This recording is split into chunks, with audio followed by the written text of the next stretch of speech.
Well, gracious gang, welcome to the Gracious Guest Show. I'm your humble host, Mike Creevy, here in the home studio with our little, we got these for our wedding, these nice little clay cups. Little shout out to Fitzgerald Pottery down in Dillsburg if you want to get something like this. They're wonderful down there. No paid promotion, but I do it freely because they are just wonderful folks down there.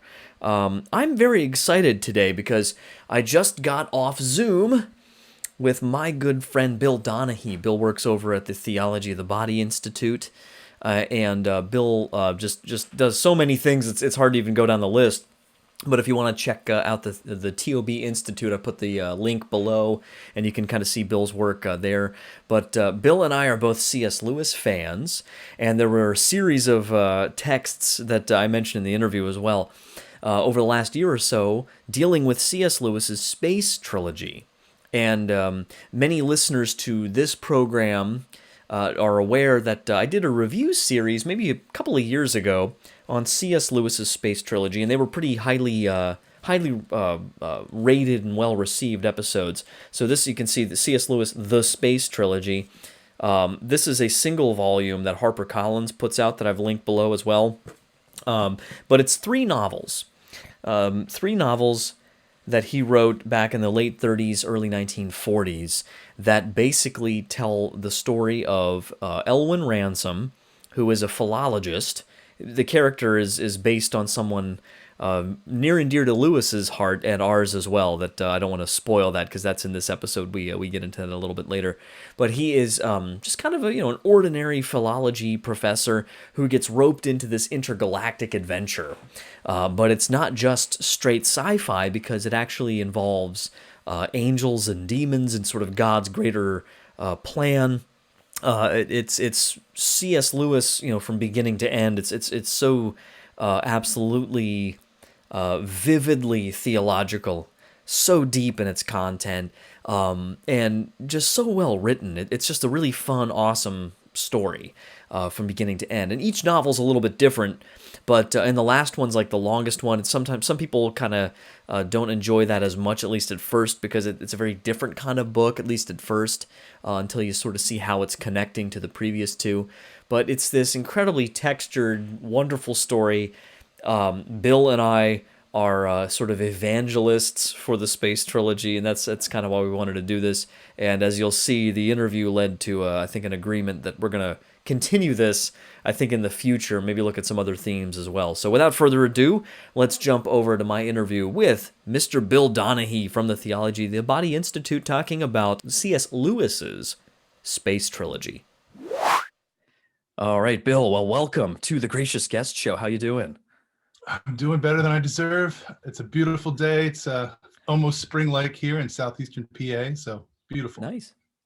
Yeah, we're not too far to the west of you here, so yeah, it's mid 60s. That's I think it's going to get colder again soon, but it's a little preview of what's to come, so that's good. Keep it spring. Keep it spring. So hey, well, anyway, so the Space Trilogy. I think there were a couple of texts between you and I where I think it would just in passing over a course of a few months or a year, where you had asked me, or I had, hey, have you read Lewis's Space Trilogy? So this came up a few times. And so we wanted to jump on and do this. And as I mentioned to you before I started here, some of my most popular podcast episodes were just the overview of those three novels. And so I thought I'd just start off asking you kind of your background with Out of the Silent Planet, Paralandra, That Hideous Strength. How'd you first encounter them and kind of your first thoughts? Sure.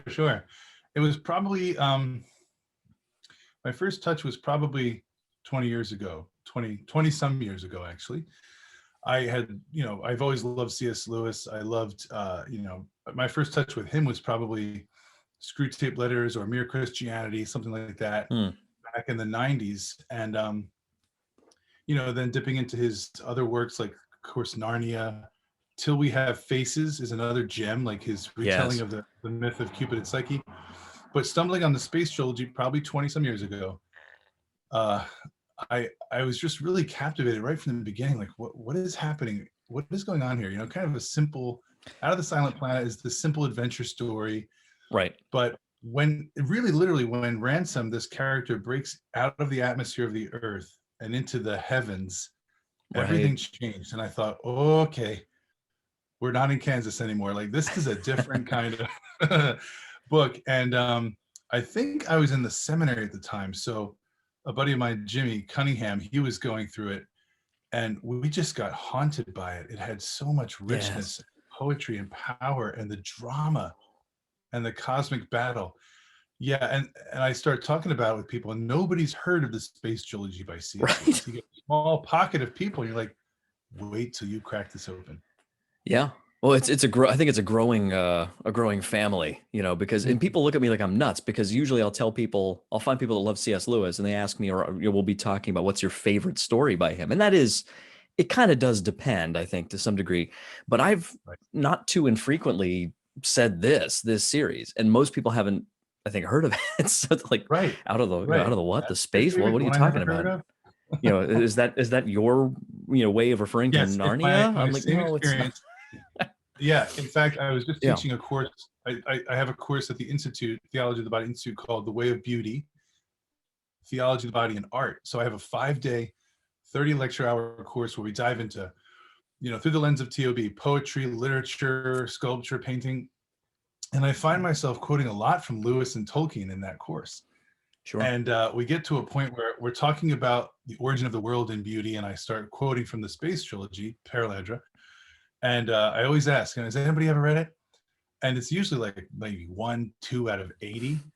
And this past January, I did the course, and I mentioned it, and a guy named Fred, off to my left, his arm shot up so fast, and his eyes lit up. And that's the story. When you find someone else Yeah. who's read the Space Trilogy, it's like instant simpatico, Yeah. uh, but it's few and far between. So yeah, let's be prophets of this awesome trilogy. Oh, Let's get this. absolutely. Well, and this is maybe just speculation, but just hit me. I wonder how much of it might have been, and I'll just ask you, like, do you think it could maybe have been dwarfed by the, because this was early. That's the other thing too.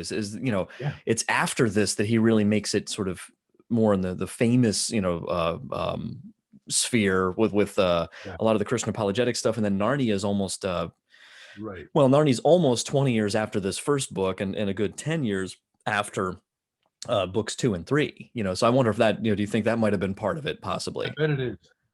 I Yeah. bet you're right, Mike. I bet it's just the chronology and the way things dropped. And so maybe, yeah, maybe it's time has come, because Well, as you yeah. think about it, let me shut this. As you think about it, and we just mentioned this off mic, the themes written, what is it now, 80 years ago, are literally Yeah. happening right now. Like even Yeah. the transhumanism stuff, and it's Yeah. really, so I think, yeah, it's probably now's the time. Well, and that's so, and just for the audience again. So, Out of the Silent Planet's 19. I have it over here. It's 1938. The sequel, Paralandra, is 1943. So he's writing it right during the war, and there's references to World War II in it. And then Yeah, the third book, That Hideous Strength, and those first two more or less, they seem to take place around the time they're written.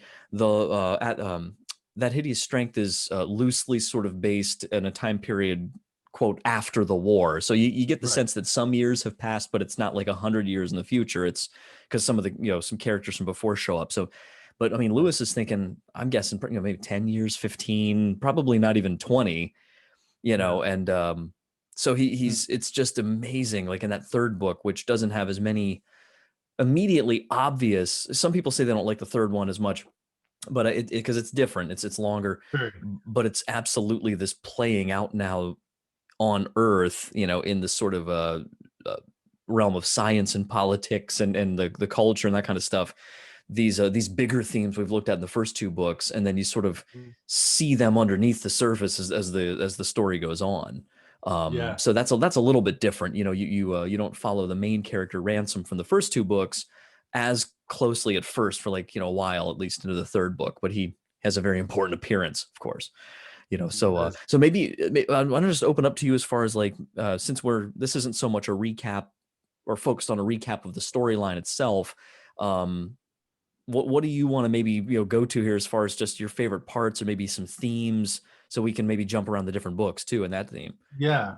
Yeah. We talked off mic about splashing around in this Hmm. kind of swimming pool of the Space Trilogy. which is kind of fun. And if people are familiar, like, "Ooh, yeah, I love that part." But hopefully, our excitement will invite people who haven't read them to dive in. Oh yeah. From a theology of the body perspective, as a teacher, educator in the theology of the body, the themes of masculinity and femininity in the trilogy are the things that just rocked my world from the beginning. Mhm. The fact that Ransom is traveling to Malacandra, this like personification of the masculine, and then Right. Paralandra, the personification of the feminine, was just so remarkable. The way he started to unpack the meaning of gender, which is such a hot button issue today Right. Right. and has become detached from reality. Like he Yeah. literally went into it. Like he says, I have seen Mars and Venus with my own eyes. Right. Like I saw it. And I remember reading that, like, oh my gosh, someone just put into poetry this theology, Yeah. and it just really it rocked my world. I loved how he captured those two distinct things with such crisp, like archetypal descriptions, of maleness, femaleness, Right. but like he ramped it up because he's using angels, these oyarsa, Yeah. to depict them. He ramped it up to this archetype, masculine, feminine, Yeah. which yeah, it's like wow, there it is, and what a beautiful way to teach people about the difference and the dance of Right. masculine. Well, and he even says, I think outright in there, I don't have the exact quote in front of me, but pointing out that important theme that, of course, is all over the theology of the body, all over Scripture, everywhere else. That you know, it's you're never going to get there if you only see it as a projection of sort of biological realities or patriarchy and oh, society just made us think this, that kind of thing. If you think that that's just a human psychological projection out into the cosmos or into the spiritual realm, of course you're not going to get there. And the way he Right. just flat out points out that no, it's not that. Like, and what's so cool is he's voicing it through this character who's experiencing himself this Right. angelic encounter where he realizes that everything we have ever thought at all around the world about masculinity and femininity, or where he specifically maleness and femaleness, is just I forget how he said it, but something like a biological, like a localized biological application of something that's all over Right. the place. He doesn't Right. say yin and yang, but that there's that do like a balance, a duality, a reciprocity of that's through all Yeah. of creation. So yeah, that theme was just so cool. how he Yeah. how And he boy, does I that. love it. I love it because it's, right now we're just homeless, floating around, detached from our own bodies and sex Yeah. and authentic gender, the meaning of gender being Genesis, generated by a Right. generous God, right? And Right. he beautifully marries it. There's a line from Dr. Peter Kraft, uh, where he says, "The God who invented the universe also invented sexuality. The two fit." And that's Right. like the most compact thing about what C.S. Lewis is saying in the Space Trilogy. The two fit. They're not alien. They're not alienated or battle. Right. And yet, in the cosmic battle of this book, this trilogy, these books, the enemy is the one who keeps trying to rip them apart. I mean, Mm. even like Philostrato and the gang and the head. Oh It's yeah. literally decapitated. It's so gory and creepy. Yeah. Their end is Disembodied so, head. oh my gosh! But that's literally the decapitation, which can only lead to death, of Hmm. what, like, modern even gender ideologies, modern secular humanism and atheism are. And Jesus Hmm. comes to recapitulate, to put the head back on what we've Yeah. decapitated. And Lewis really beautifully does that. Yeah, he brings us home again, and it feels right. Which makes me Yep. think of another thing, another great line in the character. There's so many amazing characters, Right. but Mark Studdick, who is this Yeah. guy, he's on the fence, right? And he's kind of being seduced by the evil side, the nice. That Oh, they're so acronym is deceptive. so brilliant. They're so yeah, Right? manipulative. Yeah, have a nice day. So nice are manipulating Mark to draw him away. And there's that scene where he goes to the what is the town of Cure Hardy or something Cure it's Hardy. called. Yeah, Cure Hardy. And their intention is to like level it. It's this old Yeah. beautiful old English town. They're gonna, farming town. They're gonna level it and build. But when he's there, he gets rooted in reality and hears the bird Yeah. song. And there's the old farmer drinking a pint, and it's just so human. And he's like feeling it, the attraction Yeah. of reality And when they go back to business, he's like, I have to shuffle that off. It's Yeah. like, no, stay there. That's the Yep. real world. And even and it was funny because I was just listening to that scene in my audiobook Oh, wow. like an hour or so ago. So I was just laughing too because and I forget the guy's name off the top of my head though, but the institute guy that he's there with, and they're basically doing research to write their propaganda piece to sort of like, just make people deadened to the destruction of this town because it's progress just has to happen. And Right. like Bill said, he's kind of like, oh, this is, there's something quaint about it. And he keeps like speaking the party line, he's like, well, of course we have to get rid of it, but there's something nice about it. Don't be ashamed. And and the guy he's talking to, again, I forget his character's name, but he's so like just like blindly locked into this compartmental thinking, and he's just like doesn't get it. And every now and then he'll be like, Yeah. oh yes, well, I'm not really into the architecture thing. You should talk to Smith about that. And he's like, well, no, I wasn't talking about that. I was just meant there's something about this experience that's blah blah blah. And he's like, oh, you mean like the blah blah blah blah blah. Well, that's you should talk to that guy. Like he's just so like academic. And there's nothing wrong with academics. Yeah. Bill and I are Right. both teachers, but the idea of like Right. Right. the academic spirit, which I don't really think is an angelic spirit, quite frankly. But yeah, Lewis, Would that's agree what with he you there. says in Yeah. his intro to That Hideous Strength. I really appreciated that where he says like he's not setting so much of that story in the academic world because he thinks, people there are he says, any necessarily more prone to certain sins than anyone else. But he just very bluntly says like, my own profession's the only one I know enough about to write Yeah. about. He is right. Lewis is Right. an So academic. right. So Brilliant. that really like you really get that authenticity, I think, in that third volume, especially of like, I mean, this is his world, man. Like, you get the impression he's not judging anyone, but he's heard these conversations, in the Yeah. faculty lounge and stuff in Yeah. the Yeah. No, true. 1940s. Right. That's the chilling part about this whole the space trilogy is just how incredibly prophetic, and it's 80 years later or whatever it is, and it's true. I mean, it's like reading Huxley's Brave New World or Orwell's Yes. 1984 again. Like, man, these guys were spot on. They just took the philosophical thought, the idea, the philosophy, and just if this is okay, we follow this Right. through. Give it 80 years, it's going to be real, and it's not Yeah. going to be good. What's the next step? And for me personally, like especially that and like I mean we're jumping around, but I'm with on the third volume again, which is more. By the way, the head that Bill mentioned earlier, for people who don't know, is basically, spoiler alert, a sort of demonically animated, Wizard of Oz type freaky thing, where they think they're doing it all through science, and it's basically just demons with Yes, scientific flair who are yes, which having a should all give us blast because pause. Mm, right. But I was absolutely like chilled listening again to just some of the stuff in that third book about the way propaganda works. yeah, And my not to drive people away from my channel, I like to think of myself as on the Lord's side with all this, but just plain and simple, the job that I had in the army technically fell under propaganda. And propaganda, is not, I always tell people this, like propaganda gets a bad rap as a word, like I think people tend to think yeah. of it as a dirty word. And I think that's the way we use it most of the time. But I mean, it's not automatically evil because it comes from the propagation of the faith. It's the idea Right. of, I think what really is the question is, what are you using these tactics for? Yeah. So propaganda I would define more as the methodology of the how you arrange information selectively for a particular target audience, to hopefully Mhm. affect a particular behavior change.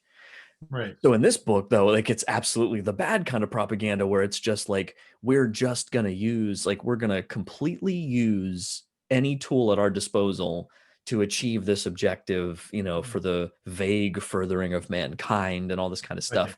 Right. Um, so that stuff, the way Lewis understood that, and also like his closeness to World War II at that point, were the Nazis who were masters of that. Right. Like you totally get the connection there, and Yeah. his audience at the time would have, I think, understood that too. So that aspect of it's really powerful too in that third book, especially. Yeah, that's a theme again, Mike. Like there's so many little things we could just tap the hyperlink and go pew. Yeah, a whole But show just to, propaganda, oh yeah. But I love what you just did with that word propaganda, because yeah, its root, as with so many things, right? The demonic hijacks it and turns it into yep, something else.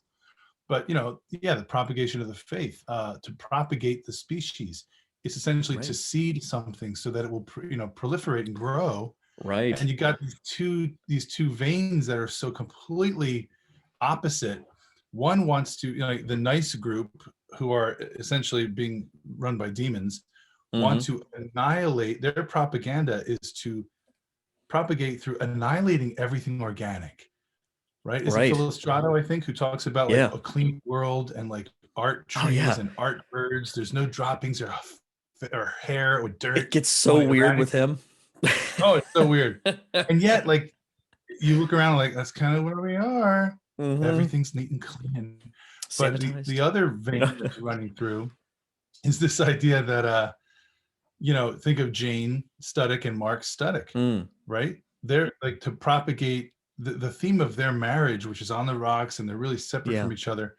And then when it turns out, like the contraception issue in her life with Right. Mark because of their academic future, and how Merlin is like so scandalized by this demonic attack by contracepting. Like, Yeah. you know how many generations it took she was to give birth to? That Yeah. was a chilling scene. And so By the the way, end of that's the the whole, Merlin, folks. If you don't, he yes, it is the actually has a Merlin. very Oh, important by the way, role. this, you better, spoiler alerts abound No, for this, yeah, I but said it earlier. It's good. I'll put it on the good. Okay, description good. too. Because I was going to say the ending of the entire trilogy, the whole end, the Yes. whole thing zeroes in on a marriage bed. Right. Talk about propagation, because that's the clue, Yeah. that's the key. The two shall become one flesh, right, and bear forth new Right. life. Right. That's the propagation that Lewis saw as God's design and plan. The demonic plan is to actually annihilate, to contracept literally all of that. That Right. theme, and written in the 40s, I mean, it's amazingly prophetic. Yeah. Gives Well, you this is what chills. 10 to 14 years after Lambeth, depending on which volume you're talking about. Right, Which with is the conference, going yeah. on, right? And certainly maybe not the most popular opinion in his setting, you know, Right. in sort of an Anglican setting at the time. But yeah, it's funny because you mentioned the kind of conclusion there. What's so cool though, just to back up too, is how that ties into, I think, throughout all three books. This somehow he does it in such a way. I mean, I love these. I love these books so much. The way that he ties into this theme, that it's all one thing. Like in our temptation, even like theologically, to compartmentalize it, even when we focus, I think, rightly on the importance of the human story and all of this and our fall and his saving of us. I mean, how often though? I mean, I feel like I'm reminded every time I read it how, without meaning to, a lot of times I let that almost make it so human centric that I forget that, Wow. even that is just part of God's creation. And so that's Right. why I love, like I said, that the title here, C.S. Lewis Space Trilogy, God and the Aliens, it's all kind of in there because the way he approaches even the question, and this is something I talked about on my most recent episode of this show, was just uh, very much picking up Peter Kraft, who's a huge sort of disciple of C.S. Lewis, and some of what Yeah. he said about, what if there's intelligent alien life. Again, Lewis writing on that subject, not so much science fiction, it's somewhat that, but like theologically speaking, what Yeah. implications does that have? And that he Yeah. ties in, like if you find sentient, and some of them aren't sentient, they're just animals, whatever, are just animals, they're God's creatures, but how all of these creatures somehow fit within Maleldiel's plan. Yes. And that it's not contradictory. Of course, you know where I'm going, like the end of Paralandra, how they're trying to Yeah. explain to Ransom, like, yes, your story is the center of all of it. And so's this, and so's that. Like, you're basically, Yes. wherever God is, that's the center. Center. So And God those is kinds of everywhere. themes too. Yeah, but that the big Yeah. picture, the really big picture, that it's all one story and it's his. We're just part of it, was pretty Yeah. powerful. Yeah. Again, patience of your listeners here, because we are having fun splashing all over this Oh yeah. thing. Yeah, we're But you gonna have to just, pull the plug at a time. That's yeah, we maybe we'll do are. a part two sometime. Well, I have a really, probably one of my favorite quotes and Mm, dialogues I want to share maybe towards the end of our chat yeah, now, and we have to do definitely a part 2, 3, 4, 5, 6, 7, 8, 9, 10. right. But one of the things that you just kind of stirred up for me as you're splashing around in this great book trilogy is the whole conception of the hierarchy of things too. I mean, how Catholic is that, right? Right. That Ransom is pulled out of Thulcandra, the Earth's atmosphere, into this just this myriad of light and just like the womb of the worlds and all this matter that isn't dead inert matter, but is actually in the divine plan, like gratuitous gift. And then Right. encountering all these other levels that go all the way up, sentient beings, as you said, to the Eldela, to these things that we can't really see except in a beam of sunlight or a shadow. I mean, it's so beautiful that Lewis takes us up the whole hierarchy of being all the way up. And yeah, in the Great Dance, we see it's all center, right? It appears there's no Right. center because it's all center. Peter Kraft, again, we have to quote him a lot because he's such a C.S. Lewis, propagator. Yep. But Creek once said that The Great Dance was the most beautiful thing he ever read, and the thing he'll remember on his deathbed. Right. I forgot about that. Wow. Yeah. Like if that's not Yep. a commercial to read this trilogy, Right. that Peter Kraft, this amazing spiritual writer and professor of philosophy, says on his deathbed he hopes he's thinking about Lewis's Great Dance, because that I think was one of the things that probably brought me to him, or to this series in the first place. I'm glad you mentioned that. yeah, Yep. it's a good one. Well, You- can you I want- share? I don't know. How Yeah, much go time we ahead. have Go left. ahead. Oh yeah, There's yeah. We some- got probably seem to do 10, 15 minutes at least. Let's say 15 Okay, at least. great. Yeah, before Yeah. our kiddos start storming down. Yeah, that'll be our cue doors. basically when we can't, in our fatherly vocations, continue down this path. Right. Our children always trump C.S. Lewis, Right. But when we can read C.S. Lewis to our children, then it's the marriage of worlds. Okay, so Yep. the character of Jane. Oh, there's one. kids. Did you hear that barbaric yelp? That's my That was 5-year-old. outstanding. By the way, you could not possibly script that. I know, that's great. I'm looking at him. Okay, quick, I'm gonna read fast. So this idea of like even the hierarchy of being and how the Lord comes into it all and lifts it all up, and the masculine feminine dance we talked about, like that whole. Yeah. So Jane Studdock in the That Hideous Strength, she's the one who's like sort of a feminist, she's kind of at odds Right. with Mark, and it's her career. She's fighting all. Yeah. There's that scene in Ransom's house, right, St. Anne's Manor, Mm-hmm. where she's kind of like all these wounds, these male wounds are coming up. And I'll just read this if you don't mind. Some knowledge of the world beyond nature had already gained from living in his house. She already gained. Right. So she's getting a sense of the other world. But she had been conceiving this world as spiritual in the negative sense, some neutral, democratic vacuum where differences disappeared. Sex and sense were not transcended, but simply taken away. Like how many people envision that? Heaven is just this bodiless big light, clouds, light. Right. Now the suspicion dawned upon her that there might be differences and contrasts all the way up, richer, sharper, even fiercer at every rung of the ascent. How if this invasion of her being in marriage, so her earthly marriage with Mark, from which she had recoiled, were not the lowest, first, and easiest form of some shocking contact with reality, which would have to be repeated on the highest levels of all. And then Ransom, the director, says, yes, there's no escape. If it were a virginal rejection of the male, he would allow it. Such souls can bypass the male and go on to meet something far more masculine higher up, to which they must make a yet deeper surrender. I mean, that's the Heavenly Father, the Hound of Heaven coming for us, right? Yes. But then he says, your trouble's been what the old poets call Donaghy, we call it pride. You're offended by the masculine itself. See, it dips into the father wound, right? Yes, it says absolutely. the loud, eruptive, possessive thing, the gold lion, the bearded bull, which breaks through hedges and scatters the little kingdom of your primness. I feel like we can all relate to that. Like God, he's just messy, and he comes through the mess of reality that's beautiful, but crazy and thrilling and adventurous. Yeah. But he says the male you could have escaped. It exists on the biological level, but the masculine, none of us can escape. What is above and beyond all things is so masculine that we are all feminine in relation to it. Right. Like that is such a John Paul II theology of the body thought, that we are receivers. He is the giver, the sower of the seed. I remember reading that. I'm like 1940, whatever. Wow. That's so funny, Bill. It's amazing because I didn't know you were going to bring that one up, and I forgot about that specific line. And I'm remembering now, about a week or two ago, I had a profound moment in prayer that I hadn't planned, because because normally I plan profound moments in prayer. I guess they're all like that, but yeah, there was this, and I'm just thinking of this now. There was a warm, almost giddy, like I don't even know what word to use to describe it, but just in prayer, I had this sensation, if you could put it that way, of what, and I didn't know at first what it was, and I described it to Christine, my wife, later. I said it was almost like, I said it was almost like a romantic experience with God. And I said, and Wow. I've never really had anything. It was just a quick Wow. little moment. And I said, and I say that word carefully just to say that the closest human experience I've ever had to it was, my sort of romantic love with my wife.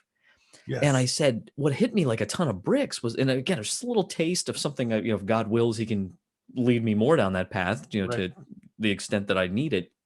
But I said, it didn't really hit me until that point that I think I remember vaguely this coming up with other guys in conversation and prayer and stuff before, and in the seminary, the same thing, that I hadn't thought of in years. But that being a difficult aspect of spiritual life, of all this bridegroom bride imagery, where I Mhm. kind of just, like, I know it intellectually and I respect it, but I just kind of tuck it away, because I don't know, from human experience in my own life, I don't really have a category for romantic love with a masculine kind of, with a Right. man, With quite the Father, frankly. You know what I God, mean? yeah, Right. Jesus. So Right. it's just, and no, it just, Mhm. it's just, I just kind of tuck it away. It's like it's not even a thing. And that's so cool that you brought that up, because again, that's one area where it's not about, like, I'm thinking of it, In the in a way, and biological what this, well, and that's really the way it finally came out, because I was trying to explain it to her and I was mumbling and sort of fumbling through it like now. And then what I said was, I said, I've never in my life, to my knowledge, had an experience of what you could call sort of an experience of romantic love that was not also sexual somehow. right. And I just did.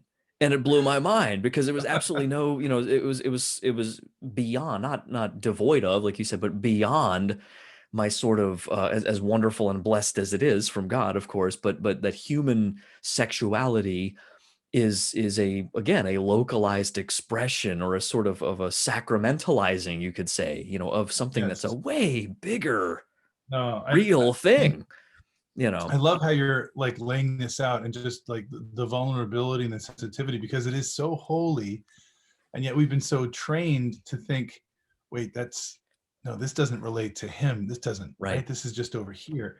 And yet this is at the core of, say, the Carmelite mystic spirituality of John of the Cross, and right. these amazing mystics. And John Yep. Paul II talks about it. So there is something really powerful here. Again, back to Dr. Peter Kraft, the God who invented the universe and all in it, including the beauty of the sexual embrace of man and woman, also invented that sexuality, the two fit.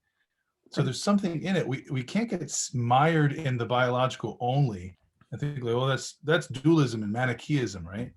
But when we press into the icon of it, it's like, oh yes, of course, he is the bridegroom. He is the lover par excellence, and he makes all these things holy. He's not devoid of it. Like, he made, that's C.S. Lewis again, right? God Yeah. loves matter. He made it, right? Right. And so he Right. speaks through it. When I, again, reading that passage from That Hideous Strength, written 1940, whatever it was, um, I just saw it as so prophetic and potent, and it's a shift. Mm. Lewis is doing so much in this trilogy. I know we have to wrap up, but he's doing so much in this trilogy. He's laying out all the antidotes to our dysfunction, disconnection from reality, confusion over sexuality. It's an incredible work that, if we open to it, I mean, Yeah. everything's going to change. All the paradigms change. Like, who is God? What does it mean that he's the Father? What Yeah. does that mean in relation to me? How am I to relate to him? Is it just rules, following rules? Is it a much deeper kind of relationship? Um, Right. works like Yeah. this. I love, because it comes in the side door. It slips under the radar, and you're like, Yeah. wow, I just had a Well, profound religious experience. and I don't want to just sort of write off George Orwell and Aldous Huxley, but because there are, I think, spiritual themes, of course, in Yeah, 1984 and Brave New World. But I'm a little partial to Brave New World, quite frankly. Um, yeah, but there's just something about, uh, this particular series, and I was actually texting my brother about it earlier because I don't know if he's heard of it before, but I was like, you got to read this, you know. And what came to me as far as how to describe it, and there's I think a lot of ways you could describe it, but the words I typed were what was it? It was theological dystopian fantasy, you know. And I That's kind great. of just looking at it, I was like, because I think that gets at it a little bit, you know. But um, and I mean, if you have a few more minutes, I was going to actually throw out the subject of Yeah, evil, you know, because I'm sure we could tackle that. let's do it But until the kids come knocking I down don't the want door. to Okay. leave. Yeah, I don't want to leave that out because, you know, like the first book, I think, like you had indicated, um, there's much more of a. It's not. I'm not saying it's two dimensional or anything. I mean, I love all three of them, but like it's Yeah. they get, I think, progressively a little more, you know, textured and involved, and that's on purpose. Oh, yeah. So Oh, yeah. but in the first one, a lot of the seeds that are planted that kind of grow later, the connections and everything there, but especially in Paralandra, I think, and I think most people would probably agree who know them, I think the way that the sort of psychology of evil, and for those who might be a little rusty or don't know this, basically what happens in Paralandra is the main character, Ransom, gets sent on another mission, this time to Paralandra, which is Venus, and basically he's there to witness the devil's attempt through a human villain that Ransom has met in the previous book named Weston. Basically has possessed this guy, and through him, as sort of a bridge into this world, is attempting a new Garden of Eden situation with another sort of humanoid sentient species who's rising now on this planet. And so to basically see Genesis, I mean, Genesis chapter 3 isn't a long chapter, you know, and you know the Garden of Eden story, which, you know, for purposes of oral tradition and just, you know, passing on the truth and the most important aspects of that story for centuries, probably before it was ever written down, you know, there's Right. not a lot of detail. So Right. Lewis basically picks that up and has, you know, hundreds of pages to explore, you know, a what if scenario. You know, what if Yeah. you were a fly on the wall for how Satan tempted Eve? And Yeah. it's so brilliant. So, like, not to put too much on your plate, but is there anything in particular from Paralandra, maybe specifically with the approach, or his approach to evil and Yeah. temptation? Yeah. Um, yeah. There's so much there. Right. I mean, I guess I was struck by what you're alluding to here, this stretching out of the Yeah. possible conversations that would have happened. I found fascinating, like the way he keeps trying to chip away the character of Weston, who's now possessed, chipping away at her resolve and just constantly the sower of doubt, right? I mean, that's all he is, Mm, father of lies, the sower of doubt. Um, so I found it fascinating. And then I felt the frustration of Ransom. Like, when will this end? This has to right. end. And that amazing moment where he's like, put down that bird, right? It's like, Or yeah. it's going to come to this. And the Yeah. spiritual battle Yeah. suddenly becomes physical. And I Right. felt all of a sudden Lewis is taking all the great myths, like the great mythology that formed him that he loved about, like, you know, it's Yes. and made it incarnate. Hmm. But yeah, a fascinating thing where, as you said earlier, like you've got the seductive face of evil appearing as an angel of light. But when the lady's not there, when, you know, and here's the one who knows me, I can take the mask off and it's hideous. Yeah. And I was struck by this in those dialogues trying to get the green lady to sin, where when Weston was only with Ransom, how he was just like a little kid, like Ransom, Ransom, Ransom, Yeah.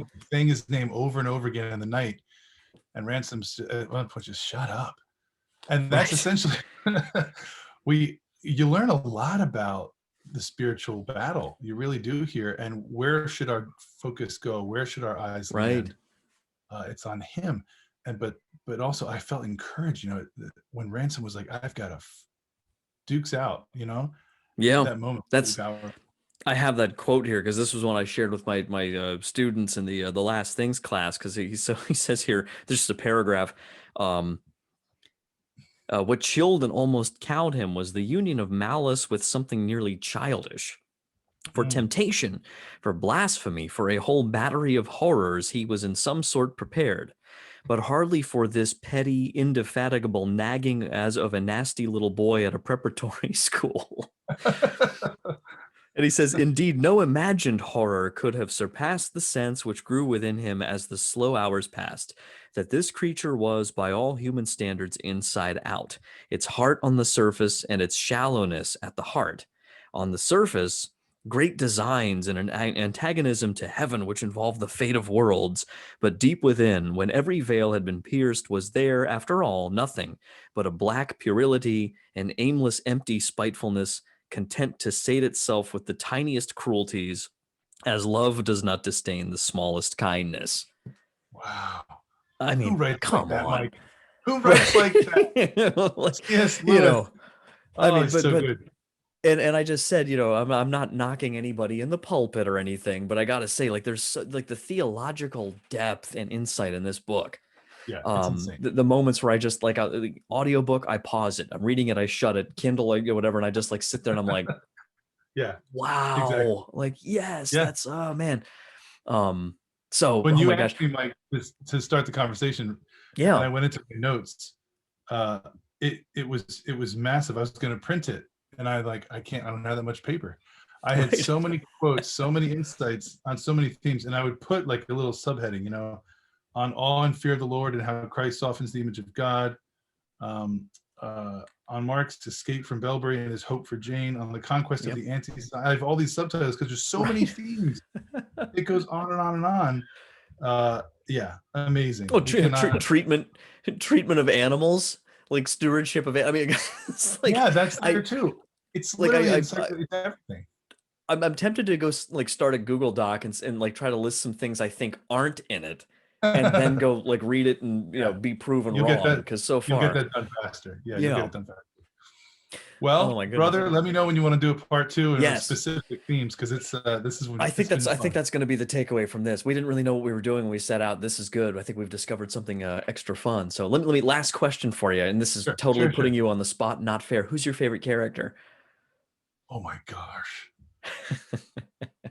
Because I Well, know who mine is, and it may not be who I people suspect.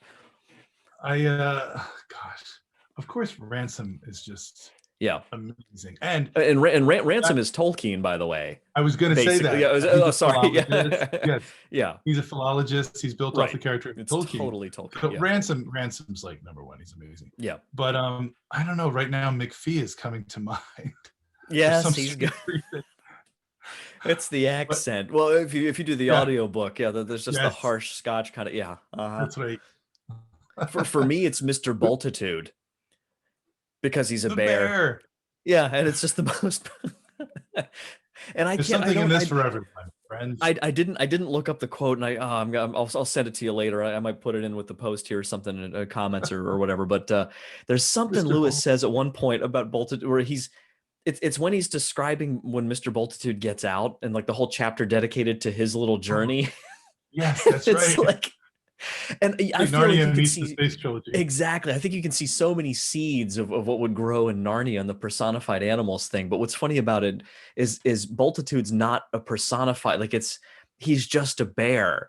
And the way C.S. Lewis just carries you through like the psychology, like the very simple, beautiful, innocent psychology of a bear who gets over a wall and doesn't know how to get back.